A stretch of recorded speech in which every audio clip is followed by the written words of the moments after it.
Amen. Amen. Awukhona manje shumela kuNathana? Awukhona masona honest? Ungala uyazi kodwa ikamera iphethe nguwe baya. Iphethe nguwe ikamera uthatha noyekhona yena. Ayikho. Kodwa wazazi ngokupulayo ngoba awuqhawuzana nokuculayo. Amen. Amen. Emaxhosa nakho. Amen. Amen. La mfundisi wefusumela lapha uThezi sekhona. Akho mkhoza yoba. Akho mfundisi wefusumela. Yo. Mkhonze wisile ekhaya esikoleni. Akho bazala ukuthendana. Amen. Amen. Vale esikoleni. Vale esikoleni. Amen. Amen. Hawa imanga. Ungafundanga eBhayibheli endlini. Angingxaka umuntu ongayifunda nto ifune qhoma. Amen. Losumayela. Ngecawa. Uba usumelanga uzobheka uphakamisa liliza. Oko kuyafana. Amen. Amen. Jude 27 verse 4. Ukhona iBhayibheli English yakho Linda. Leyakho sinaso. Ukhona. Likulinda. Ogqiba ufunde undikhoyo wena sinaso. Indumiso 27 verse 4. Lekayino ngakekho Indumiso. Amen. Amen. Ngikuchaza mamvele yakho. Indumiso 27 uzofunda verse 4. Lithi igama lokuqala abathazana. Indumiso 27 verse 4. Verse 4 lithi igama lokuqala.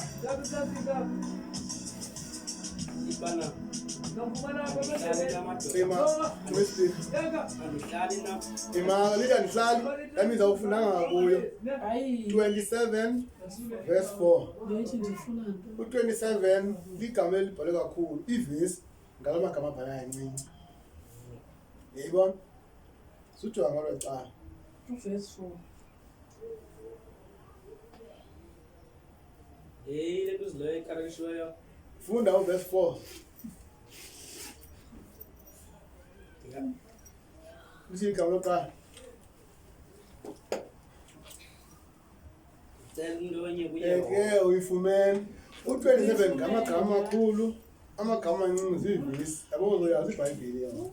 Awufunda kanje, that means uyazi iBhayibheli. Izaba honest. Ubombone yazi iBhayibheli na. Iza.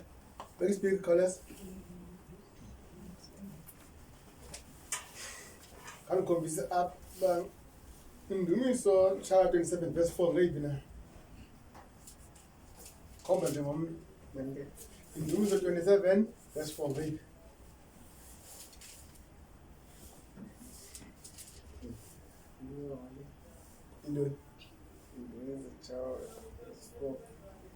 Ndifuna Indumiso 27 khombise ngoverse 4 bafundi.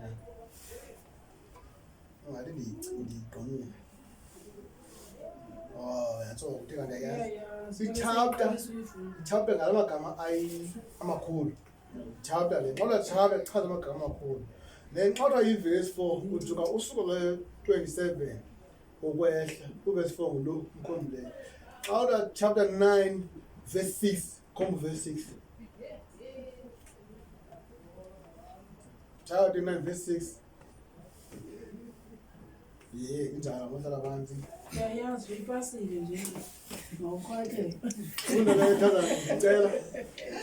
Ngicela into enye kuYehova. Ngicela into enye kuYehova ndifuna yona. Record. Ukuba ndihlale endlwini kaYehova yonke imihla yobomi bam ndibone ukuhlala kaYehova. Ngiphicothe empilweni yakhe. Amen. Amen. Ufunda kahle mfana. Amen. Yeah, record mosba. Hallelujah. Funda kuleko Lindo verse 4 yedwa. The English. Yes. One thing I ask of the Lord. One thing I ask of the Lord. This is what I seek, that I may dwell in the house of the Lord all the days of my life, to gaze upon the beauty of the Lord, and to seek him in his temple. Imanga, walapa one thing. nathi choke up. Amen. Clear wasinaso undikho iba mfumene. Verse 4 yedwa. Verse 4. Ndinqwenela into enye kuphela kundikhoyo, ndaye ndifuna yona kanye, le yokuba ndihlale kwandikhoyo yonke imihla yobomi bam, ndiqwalasele ubuhle bakhe, ndimfune endlwini yakhe. Amen. So, ito imang makapale one thing go iBhayibhile English itsho ba but yasixhosa ithi ngicele ntonye one thing ntonye into eyi-one. Amen. So ungasiyeka ispeaker Oneza. I think hallelujah. Yeah, record mas ne? Yes. So if uyaqaphela Oneza nxa sesikolweni bakhona utitsha mosiphambi kwakhe yabo. La nto amane kufundzwa into eyibhale ebhodini okanye axele ngomlomo ndithi emveni koko wena xa senza i-class work uyayazi mos anto befunze yona ndithi thousand anto befunze utitshala ndithi uyibamba igcina ndithi nxa i-homework nxa i-class work nxa i-test uyibhale ngokwakho encwadini yakho ndithi utitshala engamanga phambi kwakho ne. Yes, nalapha ke utitshala ngesixhosa yazi into igama lakhe elititshala ngutitsha andithi ngesixhosa utitshala yintoni? Umfundisi. Yes, teka ndiyayazi. So nami ndiwumfundisi phi apha enkonzweni ndimtitshala phi apha enkonzweni. Yalizani ndinetshoko ndinantoni ndinebhodi. Amen. So into endikufundisayo namhlanje nososelalini Oneza funeka uyazile. Amen. Ngenye imini wethaza nxa ndishumela because ndishumela sokuqala ukuhamba inkonzo kule sande ezayo ndibuzo kule hayi sande besumele ngantoni na ayivayimo. So abantu benkosi baphendula bathi hayi sasumele ngelethi ethile, omnye athi sasumele ngale vesi kubani, omnye athi hayi sasele ngalethile. Yabo andizange ndiyibhala andizange ndiyithethe nawe musu uyikhumbula into ebetheni ifuzo ngititshala ndithi uyikhumbula noba ngasakufundisi ngouyazi ndithi. So xa ngandiyincwadi ndithi bhala into bugqibela ibhasi esikolweni ndithi ungayazi ya injalo athi sayo upasa esikolweni upasile moka ndithi ya upasa ngenxa yoba uyamamela. Upasile Oneza? Yes, upasa ngenxa betheni ngenxa uyamamela. Umuntu upasa ngenxa yoba laa nto beyifundisiwe uyayazi uyayigcina uyayenza uyayithetha ade ayibhale laa nto betheni beyifundisiwe. Amen. So namhlanje into esiyifundisiweyo funeke siyazile funeke siyenzeni. Amen. So funeke simameleni enkonzweni. Xa kuthiwa kuyaqhwatya umuntu uyaqhwatya, xa kuyacula nomnye umuntu uyacula, xa kuyabhala umuntu uyabhala. Amen. Xa kufuneka ngoku leyo nto ufundise yona yenzeke kuwe funeka uyazi uba ilizwi belithe. Amen. Into ebaleza ehloneza ngalo uYesu wayazi bakashunyayela wayazi bikhona eBhayibhile. Yabo. Then akabikho senkonzweni ithi iBhayibhile walingwa nguSathana. Yabo. Wasiwa enhlanga apho ungekho umuntu ozomane ebuza kuyiba ibhale kuchapter bani iphi incwadi yendomiso. Amen. Walingwa nguSathana nxa enhlanga. Emveni koba elingwa nguSathana kwafuneka uYesu uma amane ethetha into ebhalwe phi eBhayibhileni. Amen.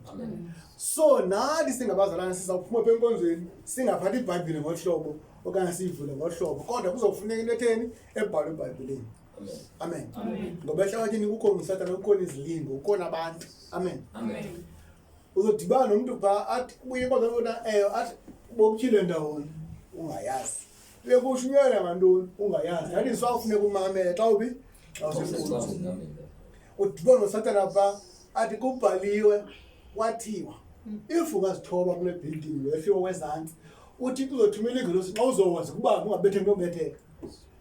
Uthi wena hayi xa uthi thoba ibhildingini kufanele nenzakale akutyhilele iBhayibhile sela la vesi ikhona ngenyani eBhayibhileni le. Amen. Ithi uthi xa uthumela ingelosi uthi nxa ungabetheki nobetheka kodwa yawa webhildingini ende. Yabo. Usana nxa utyhila la vesi nawe sithaza funeka utyhile yakho ivesi. Amen. Ezophikisana nalaa itheni ithetha nguSathana. Kwenzeka loo nto kuYesu wathi andizozithoba phi kule building because kubhaliwe uba ungamlingi uThixo wakho. Yabo umehlulile nguSathana. Amen. Waphinde wazibona uYesu uba ulambile. Wathi uSathana Yesu ulambile and unamandla okwenza noba yintoni so jika la matye abe zonke. Waqonda uYesu uba angakwazi ujika amatye abe zonke manyanyana. Yabo.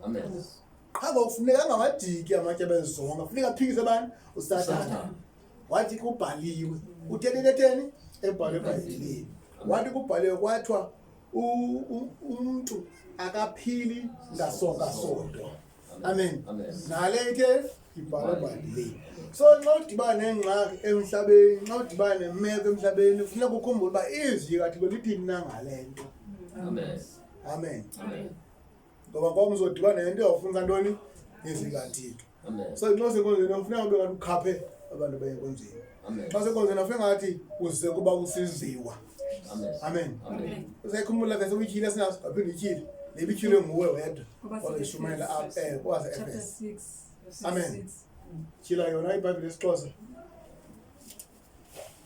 lindo ufumene yakho lindo khalezisa iyakhwaza iBhayibhile Efes 6:6 amen so nxa uzenkonzweni awuzelanga mna awuzelanga ntetha yakho uzele wena amen and then ngokuza kwakho enkonzweni ufuna uyabo futhi udibane noThixo phi enkonzweni kanti sowakudla ngothandaza emntwini ongawubona ukuthandaza ngubani uThixo amen yeke nini mamvele yeke nawe thazana tyhila lindo wedwa esiXhoseni lindo ne funde Efes 6 verse 6 funda yena yedwa ufumene guys isifoni yakhalezisa ukugqitha iBhayibhile ifoni wena singasifumane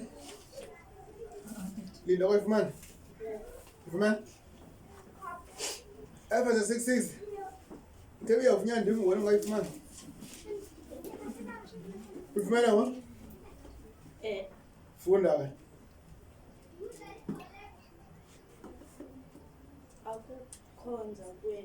ukukhonza kwenu makungangakweliswa engathi nithomalalisa abantu. Ukukhonza kwenu mawungabi ungathi ukuthomalalisa kweliso ngathi nithomalisa abantu yabo. Isho ukuthi la ndawo le ukukhonza kwenu mabi ngathi xa nikujongile ngomuntu ufuna uqhwabile. Amen. Because uboyima ngale mntu angakaqhwabi uvela hame phaya entente mile ba fanele ima ukuthi ungaqhwabi. Ukhonza kweliso ngoku. Amen. Kanti xa ukhonza afuna ukhonza ngathi ukhonza kweliso ba ujonganga awuzuqhwaba. Uba ujonganga awuzukwenzana enkonzweni. Uba kuthiwa ngabo emza awuzu emza. Uba kuthiwa ngabasenkonzweni awuzu enkonzweni. Amen. Isho la verse ibityhile ngosinazo pha. Amen. Iphinde ithini yolinde.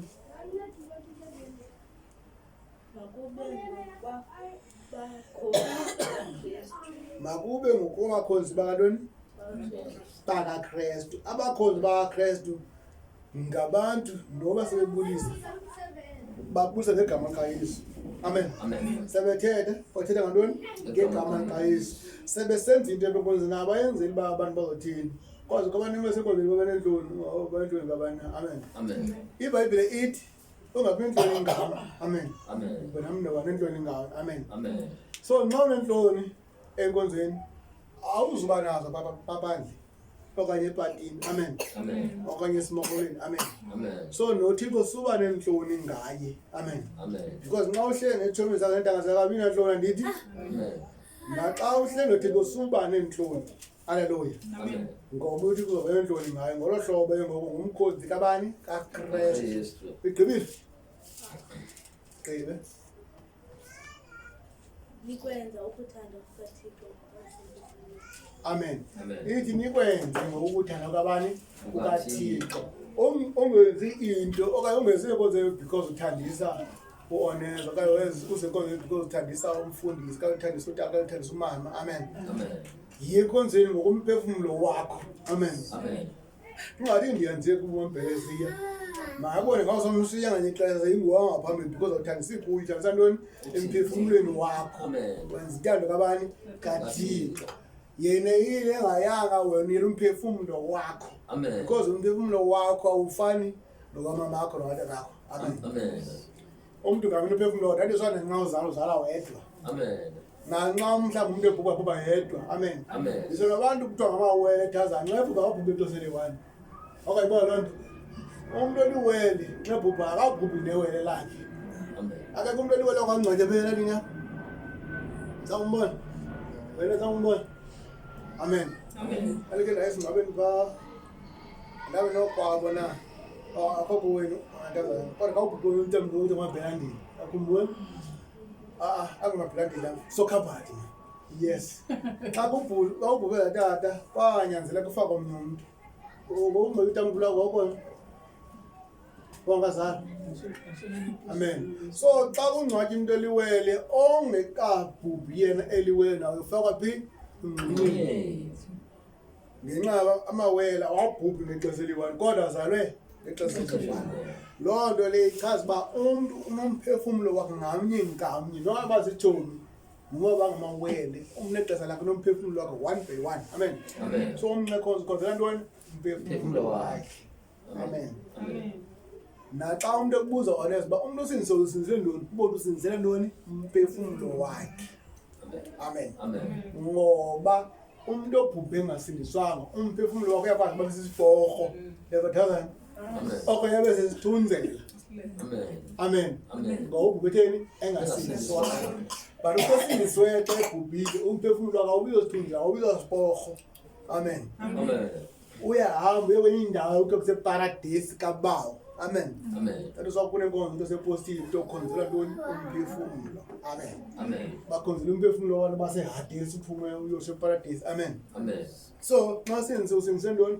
usindisele umphefumlo wakho uba ngenye ilanga xa uthiwa mhlawumbi kuyagwetywa wena uyongena phi ezulwini uhlehla nothixo ithi ibhayibhile kwakukhona uyebuza uba hayi mani kunini kodwa kuyagwetywa oko sasinotata bade babhubha nabo saphindisa abantwana bade babhubha nantsi ngamaxabiso obhubha akude kugwetywa into ogwetyeni noba yiwuxoki mani lanto okugwetya amen xa uyifunda ibhayibhile ofo ikhona indawo etshoyo pha amen ithi ibhayibhile unowa wade ngawala ixhego oko besithi abantu nabo uyaxoka umntu uyawugwetywa amen emveni koko wathi nogumbi zangathi uyaxoka amen wenze inqanawa wathi wagqiba iminyaka oko zenzinqanawa eyi-1 amen ngenye imini ngafika kulogumbi abantu besithi no uyaxoka soze kugwetye eyingaba babalekela kuye afika sekuvaliwe amen uphinde utyhile iTestamente entsha mamele most honest awutyhile iTestamente entsha kanye ebhayibhileni kambi bokugqibela nothi lawoqala ngabudala lawe-history lawangoku maphepha iTestamente entsha